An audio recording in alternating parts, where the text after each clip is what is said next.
रोहन एक बहुत ही बिगड़ा हुआ और अय्याश लड़का था, जबकि वो बहुत ही गरीब परिवार से था। उसके माता पिता किसानी करते थे, वो भी दूसरों के खेत में। फिर भी रोहन अपने दोस्तों के साथ आवारगर्दी करता था। पढ़ाई लिखाई में उसका बिल्कुल मन नहीं लगता।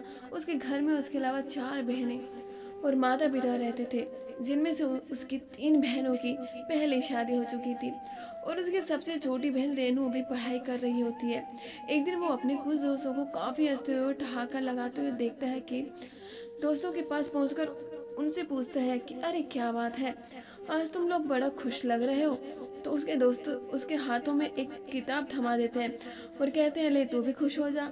अब रोहन का पढ़ाई लिखाई में मन तो लगता नहीं था, तो उसने कहा कि किताब से कहीं कोई खुश होता है क्या।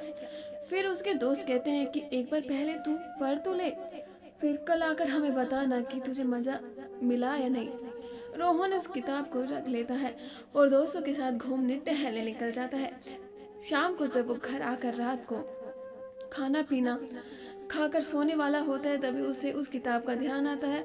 रोहन उस किताब को निकाल कर पढ़ने बैठता है और किताब पढ़ते पढ़ते धीरे उसे भी मज़ा आने लगता है, क्योंकि वो किताब एक अश्लील कहानियों की किताब थी, जिसे पढ़कर रोहन मन ही मन बहुत आनंदित होने लगता है। रोहन को तो ऐसी ही चीज़ें करने और पढ़ने में मज़ा आता था, क्योंकि उसको अच्छे कामों में मन तो लगता नहीं था। खैर, उसके बिना रुके बिना थके पूरी रात बैठकर उस किताब को पढ़ डाला। अगले दिन जब वो अपने दोस्तों से मिलता है तो उनसे कहता है यार ये किताब पढ़कर तो मज़ा ही आ गया, क्या मुझे एक और बुक मिल सकती है। तो उसके दोस्त कहते हैं हाँ हाँ क्यों नहीं, ये ले दूसरी किताब पढ़। रोहन दूसरी किताब को लेकर घर चला जाता है और घर पर उस किताब को कहीं छुपा देता है ताकि किसी की उस पर नजर ना पड़े, और रात होने का बेसब्री से इंतजार करने लगता है, क्योंकि अगर वो दिन में उस किताब को पढ़ता है तो उसकी बहन जो कि रेनू पढ़ी लिखी थी और उसे पकड़ लेती, और फिर घर पर रोहन की तो खैर नहीं थी। रात में जब भी सभी लोग सो गए थे तो रोहन ने उस किताब को निकाल कर वो अपने दोस्तों से लेकर आया था। वो लेट के बड़े चाव से पढ़ने लगा, लेकिन इस बार की किताब पढ़कर उसे बहुत अजीब सा लग रहा था। उसे जरा भी यकीन नहीं हो रहा था कि क्या ऐसा भी कभी हो सकता है, क्योंकि उस किताब में भाई बहन की स्टोरी थी। एक बार तो रोहन ने एकदम से सब पका कर किताब बंद कर दी, पर फिर कुछ सोच कर उसने पढ़ना शुरू किया। सुबह 5 बजे तक वो पढ़ता ही रहा और उसने पूरी किताब खत्म कर ली और सो गया। जब वो सुबह 9 बजे उठा तो रेनू ने चाय पीने के लिए आवाज़ लगाई। तब रोहन को अपनी बहन को देखने का नज़रिया पूरा बदल चुका था हुआ होता है, क्योंकि पूरी किताब पढ़ने के बाद उसे लगने लगता है कि ये सब हकीकत होता है। और ऐसा भी होता रहता है। जब रोहन अपनी बहन रेनू को उन किताबों की कहानियों के किरदार की तरह समझने लगा था और उसे उन्हीं नज़रों से देखने भी लगा था।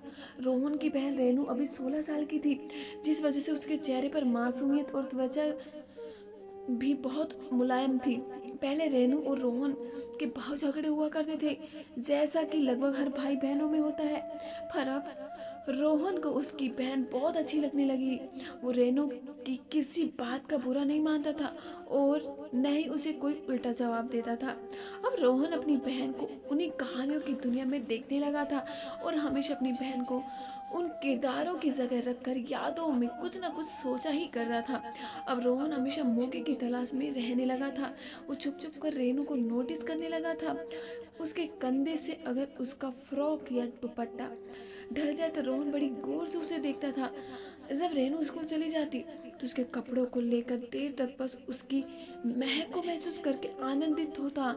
और एक दिन सुबह सुबह जब रेनू स्कूल जाने के लिए तैयार हो रही थी और बाथरूम में नहाने गई तो मौका देखकर रोहन बाथरूम में लगे दरवाजे की झीरी से उसे देखने लगा और अपनी बहन नग्न अवस्था में। अब रोहन अधिकतर अपनी बहन को कभी कपड़े बदलते तो कभी नहाते हुए चोरी छुपे देखने लगता और हमेशा उस मौके की तलाश में रहता था, कब उसे मौका मिले और कब वो अपनी बहन को अपनी हवस का शिकार बना ले। एक दिन घर पर दूसरी बहन के ससुराल से खबर आई कि उसकी तबीयत खराब है, तो रोहन के माँ बाप को दूसरी बेटी के घर लगभग 4 दिनों के लिए उसकी देखभाल के लिए जाना पड़ा। रोहन जब अपने दोस्तों के साथ घूम फिर कर बाहर से लौटा तो उसे इस बात की खबर लगी, तो वो अंदर ही अंदर बहुत खुश हो गया और पल भर में उसके दिमाग में सब कुछ सोच लिया कि अब तो रेनू घर पर अकेली रहेगी और वो अकेली सोना पसंद नहीं करती। वो हमेशा अपनी माँ के साथ ही सोती थी और रोहन ये भी समझ गया था कि माँ बाप के घर से जाने के बाद रेनू अब उसके ही पास में सोएगी और रोहन की यही चाहत भी थी। अगली सुबह जब रोहन के माता पिता घर से चले जाते हैं तो पूरा दिन रोहन रात होने का बेसब्री से इंतजार करता है। दिन फिर रात को ठीक वैसा ही होता है जैसा कि रोहन ने सोचा था। रात को सारा काम खत्म करने के बाद रेनू रोहन के कमरे में सोने आ जाती है, क्योंकि रेनू को अकेले सोने में डर लगता था। रेनू के सोते ही रोहन अपनी अश्लील हरकतें करना शुरू कर देता है। कभी नींद के बहाने रेनू के ऊपर अपने पैर रख देता था तो कभी अपनी बाहों में उसे भरकर सोने का बहाना करता। खैर वो रात किसी तरह बीत गई। फिर दूसरी रात भी रोहन रेनू के सोने के बाद उसके साथ अश्लील हरकतें करना शुरू कर देता है। रेनू की नींद तो खुल गई थी लेकिन वो चुप थी और रेनू की इस चुप्पी को रोहन ने उसकी रजामंदी समझी, जिस पे रोहन का मनोबल और भी ज्यादा बढ़ गया। अब तो रेनू के साथ वो भी गंदी हरकतें तरीके से सोने लगा था, लेकिन रेनू फिर भी चुप ही रही, बल्कि रेनू को भी इसमें मज़ा आने लगा और वो भी रोहन का भरपूर साथ देने लगी और रोहन से ज़ोर से चिपक गई। इसे रोहन को लगा कि वो बिल्कुल सही रास्ते पर है, तो उसने इस मौके को बिना गवाए अपनी नादान बहन के साथ अवैध संबंध बना लिए।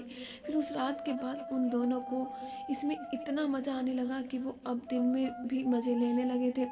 तभी एक दिन दोपहर में जब रोहन और रेनू ये घिनौना काम कर रहे थे तो घर की खिड़की से एक लड़के ने, जो कि रेनू की वो क्लास में पढ़ता था, उन्हें ये सब करते देख लिया।